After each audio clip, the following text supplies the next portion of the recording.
Seperti yang kita tahu bahwa Mesias yang akan datang itu adalah anak Allah di dalam teks Qumran atau Laut Mati. Nah, boleh tolong lebih dijelaskan lagi bunyi daripada teks itu. Oke. Wah, ini hafalannya harus bagus ini. Kebetulan saya pernah nulis buku tentang The Dead Sea Scroll. Jadi masih hafal sekarang. Itu teks-teks Qumran itu kan diberi kode. Jadi misalnya ditemukan di gua 4, kodenya 4. Terus khi itu artinya Qumran, kode naskahnya berapa? Lah, anak Allah itu muncul di dalam, kalau tidak salah kodenya 4 khi 246. Jadi nomor naskahnya 246, ditemukan di Qumran gua keempat. Karena ada 11 gua selain Murabaat. Dan kemudian tahun 52 itu ditemukan lagi di Nahal Hefer. Itu penemuan kitab Mazmur. Kitab Mazmur banyak di Nahal Hefer. Masih daerah situ. Masih di daerah situ. Makanya sering-sering lah ke Israel. Nanti ikut saya ke Israel.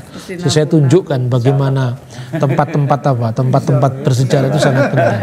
Ya, insya Allah kan istilah bahasa Arab. Orang Kristen di Timur Tengah juga ngomong seperti itu. Ya. Di dalam naskah 4Q 246 itu kira-kira bacaannya begini. Ada 2 kolom itu. Jadi papirusnya di 2 kolom. Kolom yang pertama dan kolom yang kedua. Itu ada di kolom kedua. Di baris pertama, 2 dan 3 kalau nggak salah. Ditulis begini. Bereh di El Yetamar. Mereka akan menyebutnya Bereh di El. Bereh itu artinya anak. Di El anaknya Elohim, anaknya Allah, anaknya Allah. Bereh di El atau Bereh di El Yetamar, mereka akan menyebut. U dan Bar Elyon dan anak yang maha tinggi Yetamar, mereka akan memanggilnya. Ini jelas ayat-ayat yang sangat tegas berbicara bahwa Mesias yang akan datang itu adalah disebut anak Allah dan anak yang maha tinggi. Bandingkan dengan Lukas 1 ayat 35. Jelas sekali bahwa Mesias yang akan datang yang diterapkan bagi Yesus akan disebut anak Allah, anak yang maha tinggi. Makanya ada seorang peneliti Qumran itu dia ini membaca teks-teks Qumran itu luar biasa. Dan dia kemudian menyimpulkan, karena sebelum penemuan Qumran itu, kekristenan itu dituduh telah mengadopsi agama-agama pagan. Tentang anak Allah, tentang Tuhan itu dari agama-agama pagan. Misalnya ada menuduh bahwa, oh istilah Yesus lahir dari seorang perawan itu istilah dari agama Hindu. Karena Krishna dilahirkan dari seorang perawan. Saya pernah membaca buku itu sebetulnya jadi ketawa saya. Menulis buku sepanjang halaman lebih dari 500 tidak ada literaturnya. Tidak ada buktinya kok ya dipercaya itu. Terus judulnya itu serem sekali. Mendung di langit gereja. Wah. Yang intinya bahwa iman Kristen itu merupakan adopsi dari agama-agama kafir. Itu seperti itu. Nah, saya sendiri kan ya orang yang sejak kecil mengenal wayang. Saya ini orang Jawa. Bahkan saya suluk-suluk pedalangannya masih bisa lah kira-kira kalau disuruh suluk itu ya. Tidak pernah saya baca di teks-teks Jawa kuno yang mengatakan bahwa Krishna itu tidak punya bapak, itu tidak ada itu. Gitu. Itu kan anaknya Basudewa. Jelas bapaknya, kakaknya namanya Baladewa. Di India namanya Balaram. Saya cari di sana juga enggak ada ibunya, ada bapaknya. Bahwa Krishna dianggap awatara Wisnu ya, tapi konsepnya kan beda. Gitu loh. Jadi kesamaan itu tidak harus semua diambil alih. Kita ngomong sama. Misalnya dulu waktu pertama-tama naskah Laut Mati itu ditemukan. Itu kan orang menuduh, ini bukti bahwa kekristenan itu sebetulnya anaknya sekte Laut Mati. Di situ ada istilah Brit Hakadasa, perjanjian baru. Brit Hakadasa itu nggak hanya ada di Qumran, di kitab Yeremia juga ada itu. Karena baik itu komunitas Qumran maupun Kristen membaca kitab yang sama, kitab Nabi Yeremia, ya makanya itu muncul. Kayak misalnya, ini orang Islam apa orang Kristen? Dia ngomong Allah, Pak. Ya berarti dia Islam. Ya kalau dia orang Jogja ngomongnya Gusti Allah. Ya jangankan Kristen yang Jawa aja ngomong walah Gusti Allah kan itu kan. Tetapi kalau dia ngomongnya itu di Yordan, kalau bicara di Lebanon, Kristen, Islam, Yahudi ya sama. Allah, Allahumma sama gitu loh. Nah seperti itu kita memahami teks. Kemudian sophisticatednya pemahaman tentang teologi dalam perjanjian lama dan perjanjian baru itu akibat apa? Karena multilingual, multicultural.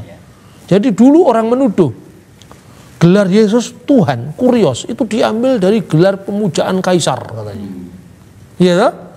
Karena apa? Baik peneliti perjanjian baru itu orang Eropa yang tidak pernah mengenal akar Yudaisme. Maka ketika benar-benar diteliti, itu dari Midrash Tehillim itu, dari tafsir Yahudi. Ketika dikatakan misalnya Neum Hashem Ladoni, firman Tuhan kepada Adonai, Tuanku. Tuanku ini artinya my Lord. Siapakah yang disebut Adonai? Dalam Midrash Tehillim dikatakan Malka Masiha, Mesias yang akan datang, atau Melek HaMasiah, Mesias yang akan datang. Seperti itu, makanya ketika kita membaca di Alkitab, bukankah Daud sendiri mengatakan dia adalah tuannya? Bagaimana mungkin dia adalah anaknya, gitu kan? Secara lahiriah Yesus memang anaknya Daud. Dan orang Yahudi tahu persis, makanya ketika Yesus dielu-elukan,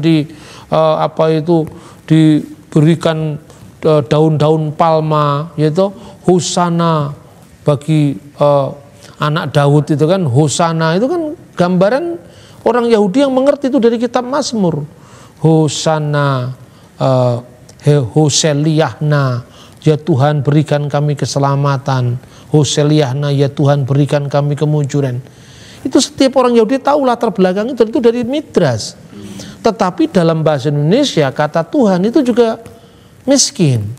Karena dalam bahasa Indonesia kata Tuhan hanya berarti Allah. Apalagi dengan terjemahan la ilaha illallah, tidak ada Tuhan selain Allah. Padahal kata Tuhan itu bisa bermakna dua. Ilah dalam pengertian sembahan, God, atau Lord dalam pengertian junjungan atau yang berotoritas. Gitu loh. Jadi Yesus disebut Tuhan dalam konteks ini adalah dia Adonai. Karena itu menunjuk pada kemanusiaannya. Maka hendaknya semua orang Israel tahu bahwa Yesus Kristus yang kamu salibkan itu sebagai Adonai dan Mesias, Adonai dan HaMasiah. Jadi siapa yang menjadikan Yesus Adonai? Ya Allah. Loh kok bisa Allah menjadikan Yesus jadi Tuhan? Nah ini kan karena keterbatasan bahasa kita Indonesia. Tapi kalau Anda ngomong bahasa Inggris, Lord itu bisa untuk Lord Charles, bisa untuk Lord God. Yesus dalam pengertian dia adalah firman, firman itu Allah sepenuhnya. Tapi dalam pengertian kemanusiaannya pasti dia disebut Lord, dalam pengertian junjungan agung gitu loh. Jadi ini makna yang bisa dilihat untuk tidak mudah kita menilai bahwa ini kutipan, ini pasti dari agama pagan gitu.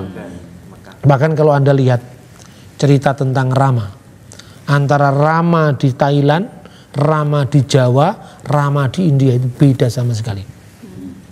Ya toh, sekarang bandingkan. Pernah nggak nonton Mahabharata? So, saya gambarkan gini supaya kita jelas. Kalau memahami teks itu tidak hanya ngomong kitab suci aja, ngomong sastra kayak atau ngomong sejarah sekuler, supaya kita tidak terkotak-kotak ya. Coba lihat Krishna di India, di film Hari Krishna itu kan tegas, ganteng, penuh wibawa. Di Jawa, gitu. Yayi samiaji adinipun kakang yayi. Itu coba. Anda mau mengatakan original Krishna itu yang mana coba? Ayo sekarang. Tapi bagi orang Jawa, apalagi orang Jogja, orang Solo, dilihat, wah Krishna kok koyong ini ya, Krishna kok seperti ini. Loh, pertanyaannya itu untuk kamu dulu. Mulai kapan orang Jawa mengenal Krishna? Itu setelah zaman Hindu dibawa ke Jawa kan? Tapi teks-teks itu aslinya memang dari sana. Romo Wijoyo atau Rama Wijaya gitu. Anda membaca di India sana, Ragupatin Rajana Rajaram Patita Pawana Sitaram. Itu konteksnya pemujaan Ramakrishna. Sitaram Jaya Sitaram. Begitu Anda mengenal tembangan bahasa Jawa. Anoman ma. Loh, coba Anda pilih yang mana? Antara historis dan subjektivitas budaya. Sama dengan kita ngomong Nabi. Seperti saudara Muslim ketika memahami setiap Nabi diberi gelar alaihi salam, itu sudah seperti Islam beneran itu ya. Kan gitu kan, memang itu agama Islam kan. Ibrahim alaihissalam, Ismail alaihissalam. Tapi pertanyaannya, apakah Ibrahim namanya memang Ibrahim? Dia hidup di Ur, tentu bahasa Arab belum ada. Sebutan alaihissalam itu secara teologis dibenarkan. Ya, Musa sendiri disebut Revenu Mose alaihi salam, salum bagi dia. Tetapi saya kira kalau diterjemahkan di dalam bahasa Arab, Musa tidak berbahasa Arab kan itu kan? Sama sekarang, biasanya kita mendengar Gatot Kaca itu di sini ada bintangnya, ya kan? Terus begini, terus dia pakai badong, gitu. Begitu Anda lihat di India gundul. Ayo sekarang Gatot Kaca, Anda bingung lagi, loh kok ndak ada Ontorejo di wayang India gitu loh. Nah, memahami agama itu kalau kita lihat dalam perspektif budaya, perspektif bahasa, saya kira menjadi kaya.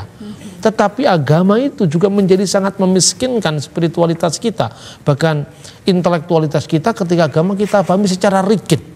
Ya, agama itu kita pahami seperti teks-teks tertulis yang menghakimi, yang mendakwa, kamu salah, kamu dosa, kamu kafir gitu loh. Masa Tuhan itu terlampau serius sekali gitu ya. Tuhan itu kadang-kadang juga nggak serius kok.